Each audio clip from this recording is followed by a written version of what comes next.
Hey everybody, Joe Casaboni here, and welcome to episode 228 of How I Built It, the podcast that offers actionable tech tips for small business owners. Today's sponsors are Text Expander and the Events Calendar. You'll learn about them later in the show. And today, our guest is Reinart Bacalso. He is the managing partner at agency Rocket Fuel. And today, he is going to teach us all about how we can leverage automation to grow our businesses. And unlike previous episodes of automation, Reinart's actually going to walk us through a framework, the framework that his company takes new clients through to see how they're spending their time, what they should be spending their time on, and how they can optimize that. So you, as the business owner, can remove yourself more from your business, stop spending 60 to 80 hours a week on your business, and do the thing that you started your business for, which is have more free time. But before we get into that, I do have a quick ask for you. The Build Something Club is going strong. It's doing well. We post multiple times a week in our community, and there's a nice back catalog of extended content. If you want to get these episodes extended and ad-free, you can head over to buildsomething.club and sign up for just $5 a month or $50 a year. That's 2 months free. And you will get access to all of the previous episodes, bonus quarterly episodes.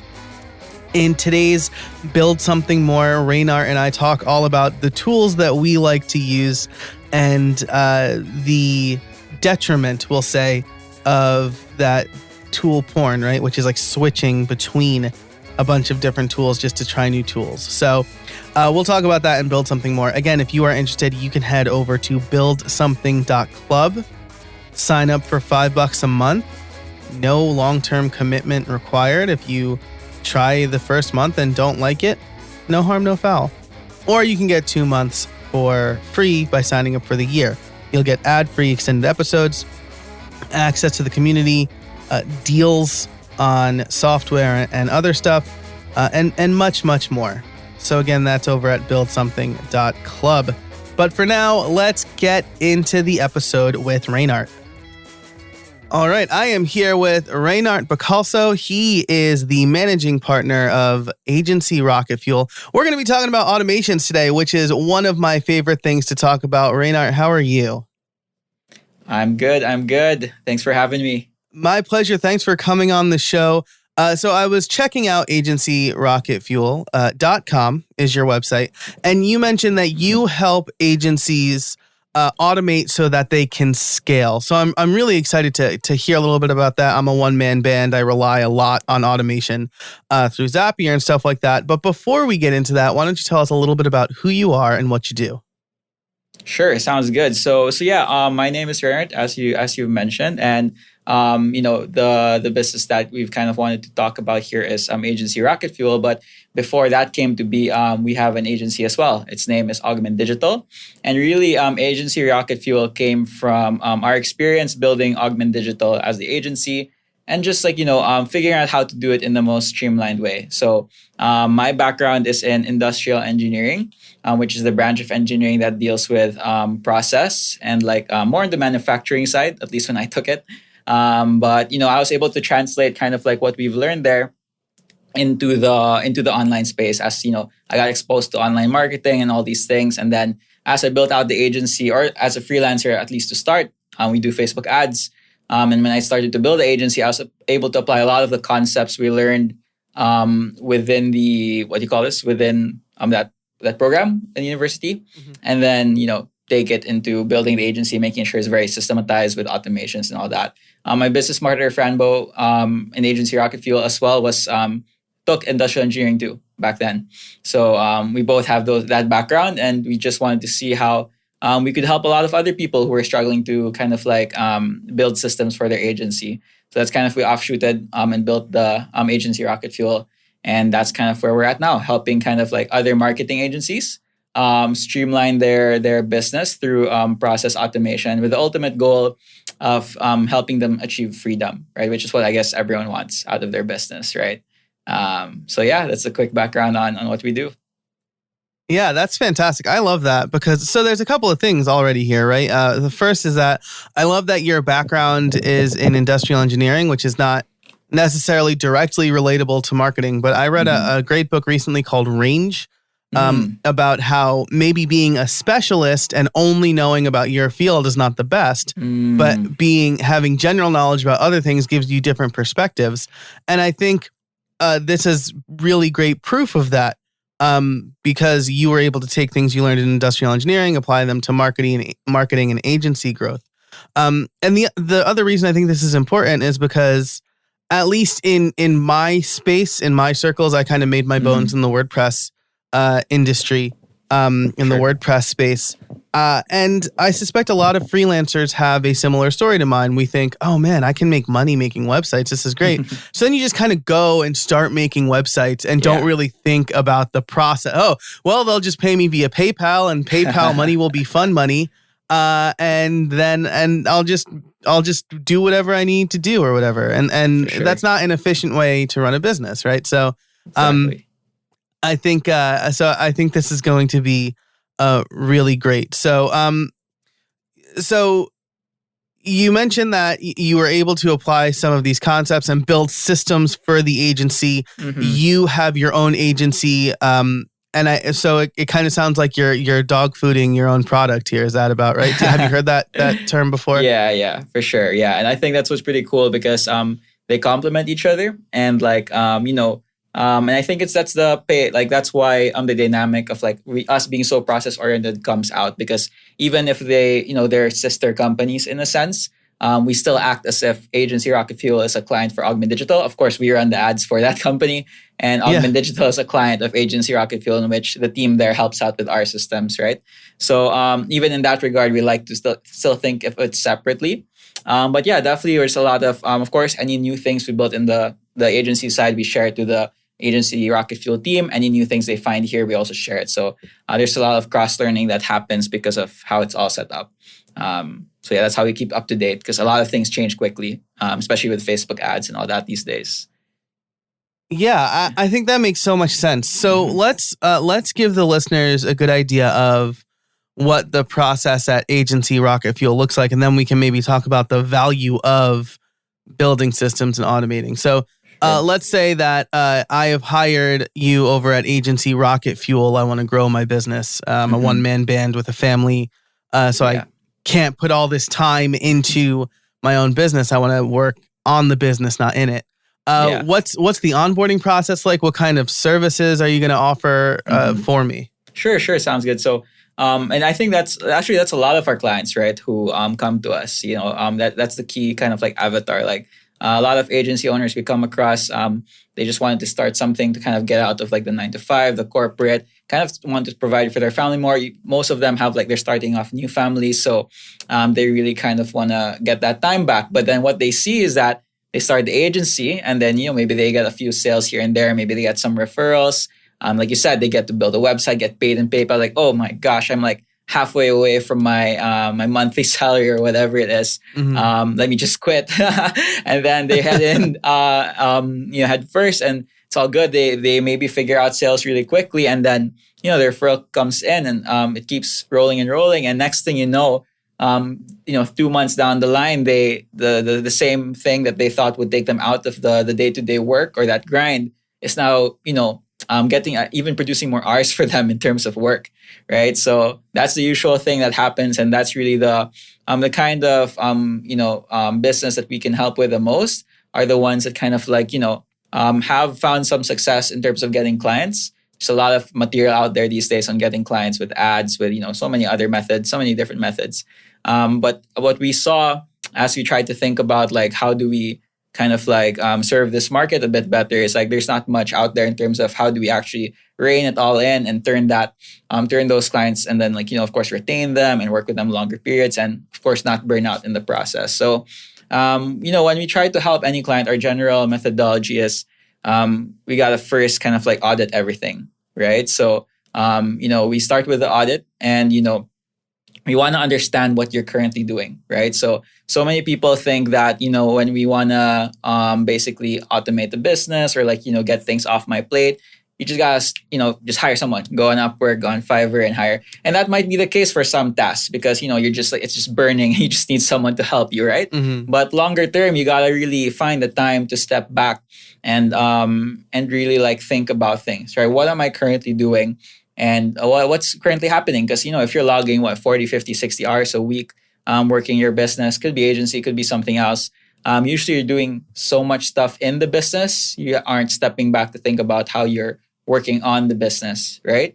So what I like to tell, people who approach us, client or not, is like, you're already spending 60 hours working. What's another hour or two to kind of just step back and think, right? So, because that will help, it will pay off in the long term because you're able to identify what am I actually doing in these 60 hours, right? So whenever we work with our clients, Just to drive home that point, right? Taking an hour or two to plan and figure things out could save you 10, For 15, 20 hours in the long term, right? Exactly, right? So people are very surprised when they see that. And you usually just need someone to kind of like, tell you that and like for you to kind of commit to getting that done. But that's what we do first. We kind of audit everything. And it's funny because like, that's the first step. And it's very simple. Like we have this little Google sheet we create for our clients to basically audit. It's very simple. Anyone listening to the show can do it. Just put Monday, Tuesday, Wednesday, Thursday, Friday as columns and then split it out by the hour and just like start putting in what do you do in these hour chunks, right? Keep it simple. You can do it on the journal even. And you'll see that, oh my God, I'm spending like 3 hours on this client almost every day, or I'm spending X amount of hours like just going back and forth with this client or like doing this kind of task for my business. And it becomes very clear what's taking up a lot of your time and how it's taking up a lot of your time. So we get a lot of our people we work with that really find value in that. And we haven't even done any automation work, right? So that foundation is very important, being able to step back and like you said, like plan and think. I think that's definitely very key. Like I think what stood out to me recently, I watched a video, an interview of like Jeff Bezos or something, and he was saying that results are great for this quarter and whatever for Amazon, but then his executive team and himself, he's not thinking about this quarter or even the next. They're already thinking about 3 years down the line, right? So they're thinking so long term, and the success they're finding today has been planned like 3 years ago. So of course, if you're new, we're not expecting you to do the same. Things are a bit faster paced when you're new, but the concept applies. Like thinking will pay off in the long term if you just take some time to step back. So that's step one. Just like audit your time and just think about what do I actually do, and like do I actually plan my work? Like how does that look like, right? So it starts there. Yeah, absolutely. And you're right. That can apply to anything, right? I mean, this podcast, we're recording this episode on May the 4th. This episode's not going to come out for a couple of months because I have a content plan in place. Nice. Just to kind of pull back the curtain, I guess, the time travel curtain here. Nice. And I think that, and again, I think that makes perfect sense. One thing that you said that reminded me of a quote, most freelancers won't die of starvation. They'll die of overeating because they have too many clients and they can't manage it, and things start to fall apart. And so understanding where you spend your time is so important, no matter if you do client work or product work. I mean, I was using an app called Timery. Nope. Timery is the iOS app. Timing. And I was like, it showed me, I was like, doing something for 5 minutes and then going to Twitter, Facebook, Instagram, and then going back to that thing just because I was super distracted. And I'm like, no wonder I can't get anything done in an 8-hour day. I'm like switching between 5 websites all day. So, it might be a painful discovery, but it's going to be super helpful in the long run. For sure. So yeah, that's a very key insight. So just, if anyone's listening to this show, download some sort of app. There's so many out there, and just see what the numbers look like. And take an hour or two on a Saturday or something to review it and see what you can drop down, right? Just start there. I know this is about automations and all, but it really starts with that audit. This episode is brought to you by the Events Calendar, the original calendar for WordPress. This free plugin helps you with calendaring, ticketing, and more powerful tools to help you manage your events from start to finish. Whether you run school events, concerts at a venue, or fundraisers for nonprofits, the events calendar gives you the tools you need to make it your own. And with the Events Calendar Pro, you can create custom views, recurring events, add your own custom fields to events, and much more. Run virtual events? No problem. With the Virtual Events add-on, you can quickly and easily manage your online-only or hybrid events. With deep Zoom integration, custom virtual event coding for search engine optimization, and the ability to embed video feeds directly on your website, the Events Calendar makes putting virtual and hybrid events together easier. And I can't stress this one enough. Let me tell you, I have tried to roll my own webinar software, my own live stream event software, and it is difficult, and I have 20 years experience making websites. The Events Calendar is the tool that you need to make virtual events a lot easier. You can even sell tickets and only show the stream to ticket holders. If you run events, whether in person or online, you need the Events Calendar. Head on over to howibuilt.it/events to learn more. That's howibuilt.it/events to start running your events more efficiently today. Thanks so much to the Events Calendar for supporting the show, and now let's get back to it. Let's say we have the audit now. I know where I'm spending my time. Is there another step before we get to automation, or what's that process like from getting to, all right, well, I'm spending 12 hours a day and 6 of that is like client email. How do I take this off of my plate without necessarily hiring a person to read my email? Yeah. So I would say that's really, next step really depends. Now it becomes very custom depending on your business, right? So, but I can answer this for sure, give you a framework. But that's kind of like what we saw with when we were working with clients, right? At first, to be honest, when we started, the reason why we started this agency Rocket Fuel one is because we actually wanted to do like a coaching program, because we were kind of like, the agency is a lot of labor. Like you kind of like need a lot of people to kind of like do the actual service. So we were like, let's build a new kind of product or offer where we don't have to be building stuff for people, and like people can go through a course or something, or like some group coaching calls. It's much, much easier, right? So that's how our mindset going into it. But as we went into it, we realized that we were helping people with no time. Right. So it made no sense for us to be giving them like, hey, watch this 8-hour course on how to save you time.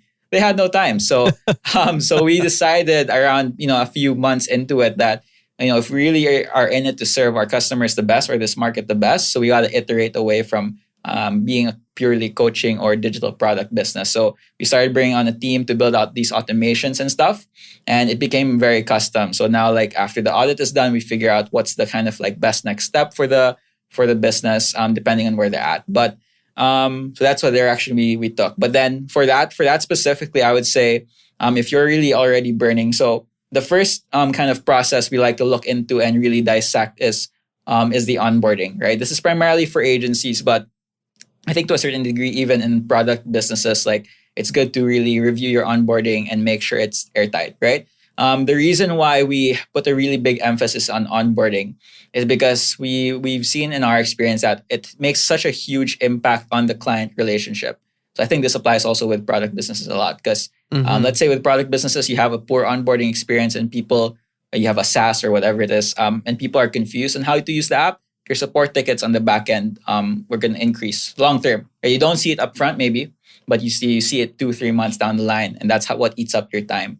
So this is a kind of, again, that's why you have to step back and think longer term, like what actions, what are the stuff you do today that's going to affect you long term, right? So we like looking at onboarding for that reason, because especially in the agency side, what you do in that first 5 minutes of you working on onboarding a client can make or break their relationship, right?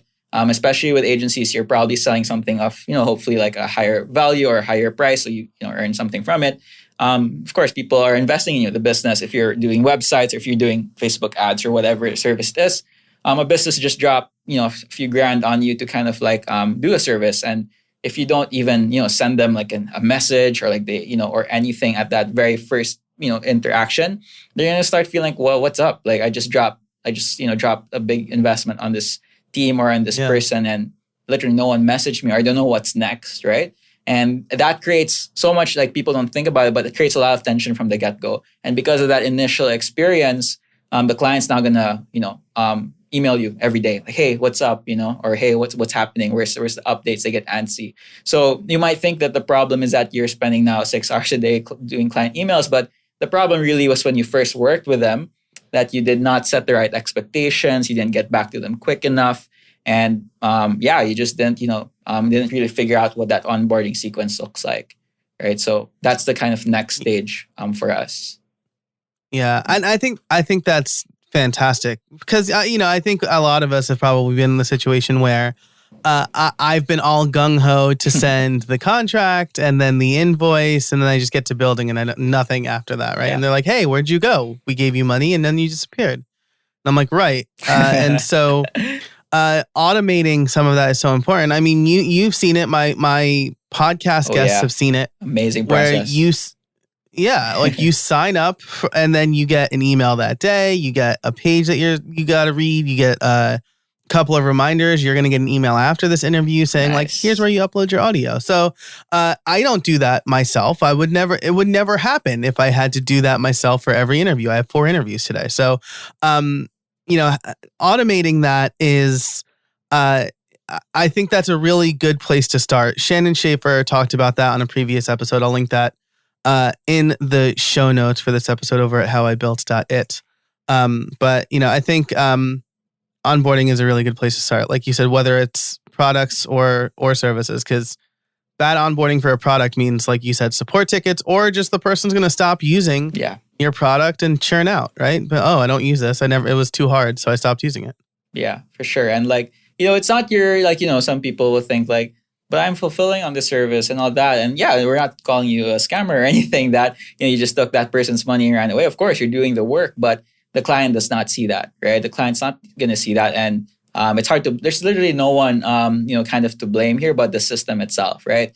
And this is another way we like to look at things. And one of the things we teach early on with our clients, because this whole systems thing is also a mindset, right? It's not just like, I come in here, build automations, and that's it. You got to start thinking in that way, because like in that scenario specifically, it's like you have, again, it's like a longer term consequence you don't see upfront, right? So you have to start thinking what actions should be taken today to reduce work in the future, right? So it's not really like, what can I cut down today? So yes, you're going to have to spend maybe a few extra hours on top of the 60 you're already doing. Hopefully you're watching this show or listening to the show right now and you can do something about it a bit earlier, and not get to that point and start working on that, right? Like, how can I avoid some of these situations? And onboarding is definitely the big one. So, maybe we can go a bit into like what we recommend for onboarding. But again, it's very similar to, what you've done with your podcast. Like when I saw this, like, I gotta send this to the team. We gotta do the same with our with our interviews, because it's next level. But onboarding, like you said, it's not only even with clients. It's like partnerships like this one, or interviews, or any kind of experience you have with service or something. Key parts for us there that we highlight is, first, there has to be some sort of welcome email that is automated. We like to add in a story there, kind of like empathize with the client a bit, share like, why the service is built, why this is the best place for them to be in. Very important in that email is you have to share to them how they can succeed. Right now, this is dependent on the product and service. You might spread this out a few emails, put it all in one, or make it, if you're a SaaS, like an onboarding sequence of sorts. Really depends. But the concept and principle is you gotta share to them and tell them how they can succeed with you. And second is, what next? Like, now that they've dropped, they've signed the contract, maybe they've paid you upfront for something. What is the next? What do they have to do next? And why we like automating this onboarding process is because we see a lot of people that they have back-to-back sales calls, and then let's say they close one client out of the 5 in a day, they close 2, which is great, where everyone's happy. But literally, you're so busy, right? You're like trying to craft this contract, and you don't have time, and you have like a client calling in that same day after those 5 calls. Next thing you know, it's 5 days later, and you haven't like sent anything to that new person you closed, right? So you want to automate that, right? So you want to make it as quick as possible to just let it go to to the client to tell them what they need to do next, and you want to put as much of the next steps as of like what they have to do on them, like right immediately after. So it could be maybe some sort of automation if you have a pipeline or like a CRM like Pipedrive, maybe drag someone to close and you figure out Zapier and then it sends an email, it sets up folders, it sets up all these things. Or maybe you fill out a form, either way it works, it sets up the contract. Then that's all on the client's end. So now you can just focus on going about your day and you just have to wait for your client to maybe fill out a form on that email or kind of just like whatever is your next step. So we believe that welcome email is a very big piece that people don't spend the time to think about, but actually it takes like an hour or something to write out. If you just think about what do you want the client to do next and put on them, so you can just like wait for it next. This episode is brought to you by Text Expander. In our fast-paced world, things change constantly, and errors in messaging often have significant consequences. With Text Expander, you can save time by converting any text you type into a keyboard shortcut called a snippet. Say goodbye to repetitive text entry, spelling, and message errors, and trying to remember the right thing to say. When you use Text Expander, you can say the right thing in just a few keystrokes. Text Expander lets you make new approved messaging available to every team member instantly with just a few keystrokes, ensuring your team remains consistent, current, and accurate. Text Expander can also be used in any platform, any app, and anywhere you type. So take back your time and increase your productivity. But that's not all it does. With its advanced snippets, you can create fill-ins, pop-up fields, and more. You can even use JavaScript or AppleScript. I can type out full instructions for my podcast editor, hi Joel, in just a few keystrokes.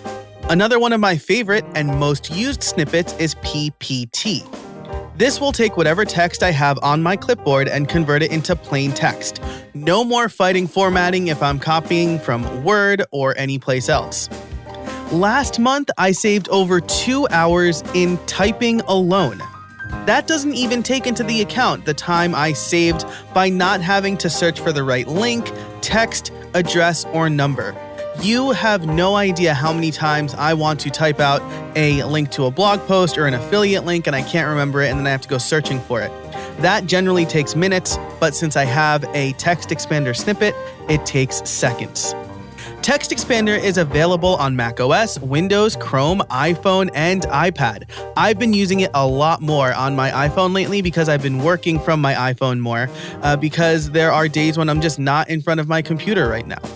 If you've been curious about trying Text Expander or simple automation in general, now's the time. Listeners can get 20% off their first year. Just visit textexpander.com/podcast and let them know that I sent you. Thanks so much to Text Expander for sponsoring the show, and now let's get back to it. So you mentioned like Pipedrive, Zapier. How much do the tools matter, or is it more like the feature that the tool offers? Yeah, so it's really less about the tool. So like that's one thing we get. That's a very good question. Like people ask us all the time, hey, should I just get this one or this one, Asana or like Teamwork or Basecamp or, all these platforms? And our answer to that is always like, worry about the tool later. Like use whatever you've been used to a certain degree.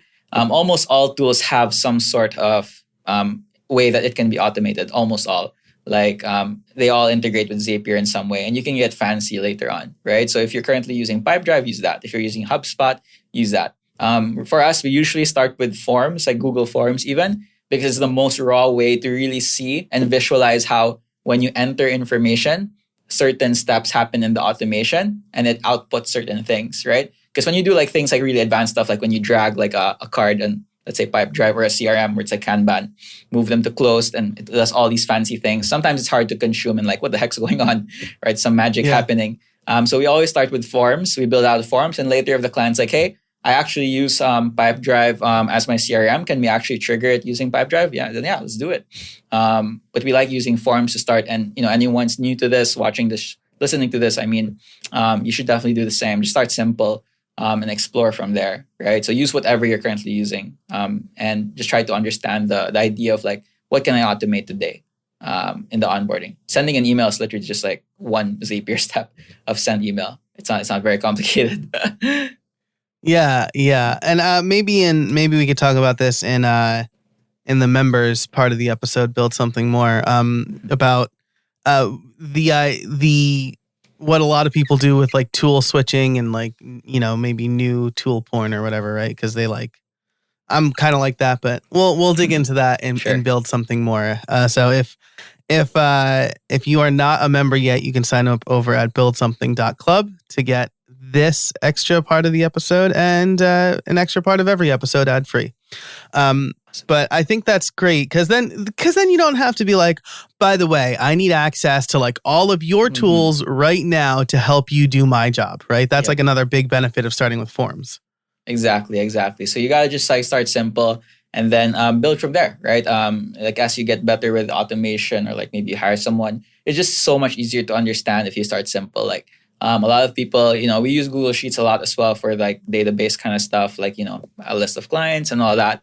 And a lot of people come to us and why don't we use something like Monday or Airtable or these advanced stuff? And we're like, yeah, we can, but then will you understand how they're used, right? In the end, what we want whenever we work with anyone, even in a consultation basis, like we advise anyone, you got to understand what's happening, right? Because like, it's some people are just like, hire an ops manager and let it rip kind of thing. There's pros and cons to both ways, but we're on the camp that you as a business owner have to at least understand, what's going on to a certain degree, like the systems and the fundamentals. And maybe when it gets more advanced, yes, hire it out because of course you have your zone of genius, you got to focus there.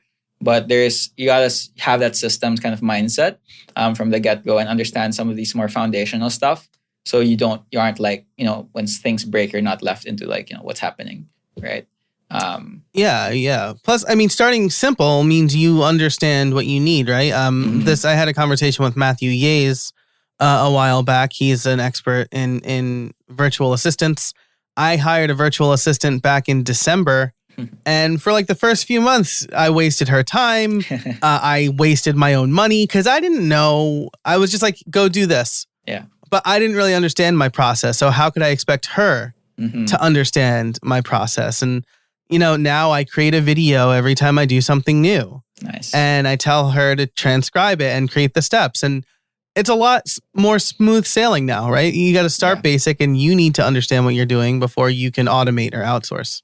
For sure. Yeah. And that leads us to the next one, right? So after onboarding in our methodology, we go next to process. So we go into documentation. So like once we've figured out the onboarding process and automated a lot of things. So part of that automation includes project management setup, all that stuff. And fundamentally, the idea is to front load as much work as possible and plan it all out as much as possible because onboarding is going to be the same for most of your clients. And if it isn't, you should aim for that. Like if your service, example, if you're a freelancer or a budding agency owner where you want to grow your service, try as much as possible to standardize it and not be offering everything to everyone.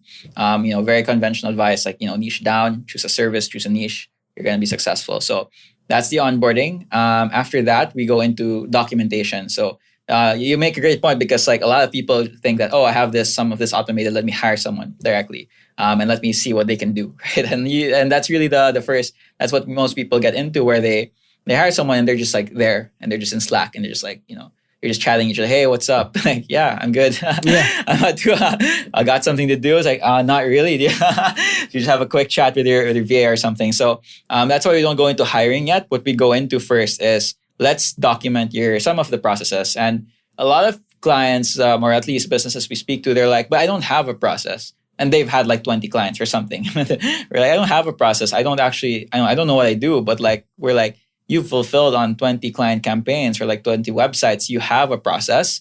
You just have to put it out on paper, right? You just have to put it down, get it out of your head and put it on paper. So that's what we recommend to our clients to like, once you, figured out some of the automation side to get the onboarding a bit more streamlined, let's link into what you actually do to fulfill at least the core pieces, right? And what are the core parts of your service that we can kind of standardize. So I know you have probably never made a process in your life, but you have one. Let's work together to extract it. So how we go about that extraction process is as simple as just like brain dumping, right? Just, sit down, get a piece of paper or a document, Google Doc, notes, and just start writing. What do you do, right? What's step 1? What's step 2? What's step 3? And we can organize later. And people are very surprised when they do that. And it's like, oh, wow, this is it. This is what I was doing. And we're like, if you have a hard time doing that, like you said, just shoot a video. We use Loom a lot, loom.com. And just click that button whenever you do something and try to talk your way through yourself doing it.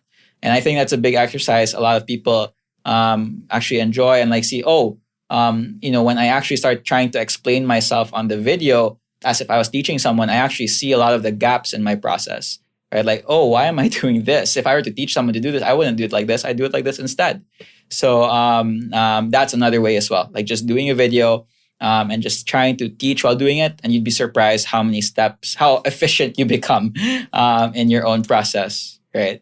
Yeah, absolutely. And I would just say leave the mistakes in because I think that's important too. I think the first video I shot for my VA, I was like, and then you go to I don't have a central folder for like all my podcast artwork or whatever. I'm like, I need to do that now. So it helped me improve my process. I have a production folder now with all the artwork and the episodes and and I talked through all that. So now she has a better understanding of the way I think. Exactly. And how the process is supposed to work. And so I also learned that she's very good at transcription. So, I mean, when I have a transcriber, Evelyn, you're great. And, but if I have a ton of other stuff, I know that I have another person who can do transcription if I need it. For sure. Yeah, I think that's a great point that you highlighted there, that you end up if you leave in the mistakes and you have to. Some people are like, oh, I made a mistake, I'll redo the loom. Don't do that.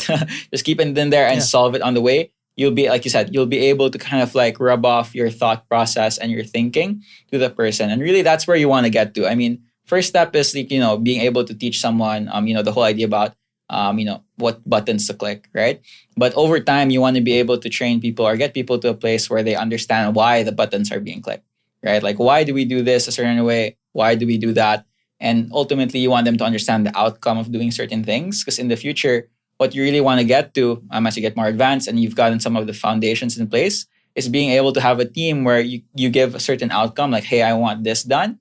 And they can figure out on their own with the principles or thinking that you've kind of set in place through your processes, right? You don't want to be the one you might think, am I not micromanaging people by, telling them exactly what to do?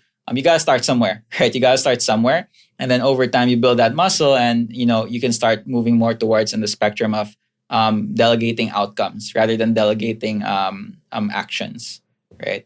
So that's where we want to get to. This episode is brought to you by Terms Hub. When creating a new website, an e-commerce store, or an app, we often miss creating and using legal policies. Now, I'm not a lawyer, nor do I pretend to play one on TV. I have hired a lawyer to do the important business documents in my business. But new legal requirements, growing privacy concerns have made the possession of such documents mandatory for websites and apps. And instead of copying and pasting from some random website, you can use Terms Hub. It's now possible to quickly generate documents created by lawyers at a low cost and protect yourself against legal or visitor complaints and other negative consequences such as GDPR and CCPA related fines. Now, I used Terms Hub to generate a terms of service, a privacy policy, a cookie policy, and a refund policy. It generated a bunch of terms that I otherwise wouldn't have been able to generate myself. So, they tout 35,000 happy customers. They have compliance solutions. I know this is something that a lot of my own students and clients have asked me about. And again, I'm not a lawyer, but this looks like a great solution. I'm happy with what was generated for my website. So if you want to check out Terms Hub, head over to termshub.io and you can use the discount code HowIBuiltIt at checkout to save even more. That's termshub.io and the discount code HowIBuiltIt at checkout. Thanks so much to Terms Hub for sponsoring this episode of How I Built It. So we've been talking for a while now. Before I get to my big question and we do the wrap up, I know you're working through a framework. Mm-hmm. We are on step 3 by my count. Is there another step or another? Is there like 10 steps? Do we want to wrap up? Or is there like we can go through the last 2 really, really quick. So I think the first 2 are very important. So now let's say you have your process. You've done some brain dumps and like put it on paper, or you've shot some videos. Next step is now I would say you're in a more confident place to hire. right? So now you know exactly what you want out of certain set of tasks. You can use that to leverage your hiring. So our principle behind hiring is we always want to be able to task people on what they'll actually do, right? A lot of people are like, I hire people and like, they have such great resumes or whatever, but when they actually do the work and I hire them and we're committed to like, I have to provide for this person's like livelihood, they actually don't do the actual work properly. So our methodology is always try to test people on what they're gonna do. And you can't do that if you have no process. This is why sequence matters, right? You gotta have that sequence, gotta have that process. So maybe your trial project or whatever it is, maybe like a quick trial project of whatever the task is, you can just share that same video and maybe set up some kind of test environment, right? A bit more work, but again, it's gonna pay off in the long term because once you've set it up initially, ideally you just have to just do it again and again if you have new people you want to hire for that same role. And ideally they go through it and you can see the actual work output rather than what they graduated in college or like what their achievements are. Because to be honest, that doesn't really matter, especially in remote work. What matters is their ability to do that work and culture fit, right? So those two are what we really look out for. So in the interview process, we don't ask a lot about the work because we ask about experience and stuff, but our core, we try to ask questions to figure out would they jive with our team right now? Would they, are we in the same kind of thinking? Do we have the same values? Because we really believe that if we have someone with the right attitude and the work ethic, and we're aligned values wise, and they're going to figure it out, right? If they're given the right process. So that's the hiring piece. So you have process, now you get to hire. After which you want to be able, the last pillar of sorts is you want to be able to build systems to track everything, right? Now that you have a team in place, you have processes that are running, you have KPIs. If you're, example, running ad campaigns, you want to be hitting, the target cost per purchase. If you're if you're making websites, you want to be able to hit deadlines. You want to be able to track client-side metrics, like your ability to deliver. And you also want to be able to track team-side metrics of like, how your team is doing, what their hours are, things like that. Are they happy? Are they, are they showing up every day, their best self kind of thing? So that's what we wrap it up with, being able to build some sort of tracking system or like workflow with your team to be able to see numbers, and you're able to build accountability with your team with those numbers. And from there, hopefully you have some time back. Now they have the team, you have a way to track, right? Absolutely. That's fantastic. I will just say, you mentioned that you test people on what they'll actually do. I think that's so great. Grades, right? Like you said, grades don't matter that much. When high school or college students come to me and they ask like, what should I focus on, this and that? Should I do extracurricular activities? I say, I was like 0.1 point off of graduating cum laude.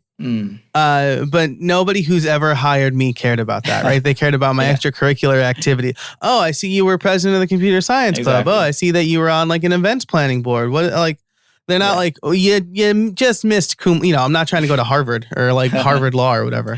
So I think that's a really good point. And then, like you said, KPIs, which KPIs comes up a lot. I don't think I've ever formally defined it on this show, but this is key performance indicators is what that stands for, right? And that could be anything, right? If you sell widgets, how many widgets are you selling a day? Or how many billable hours are your employees working per day? What are you trying to do? Understanding that every hour probably isn't billable, things like that. Yep, exactly, right? So that's the dream, right? So a lot of people come to us and they're like, I want freedom. And that's the vision they have, that they go on vacation and they open up an app on their phone and they see numbers and like they see how the business is doing without them having to kind of jump in all the time. And they're able to make decisions from these numbers, right? So you can get there, but you got to have the foundations first. You have to have a good onboarding system, some documentation in place. From there, build a team to kind of like take over, of course, some of the work, because 60-hour work weeks, you can't like automate all of that no matter what you do. You're going to have people. And if that's the decision you want to make with your business, you want to grow it, you want to keep up that client load, then you have to hire people, but make sure you have those processes in place.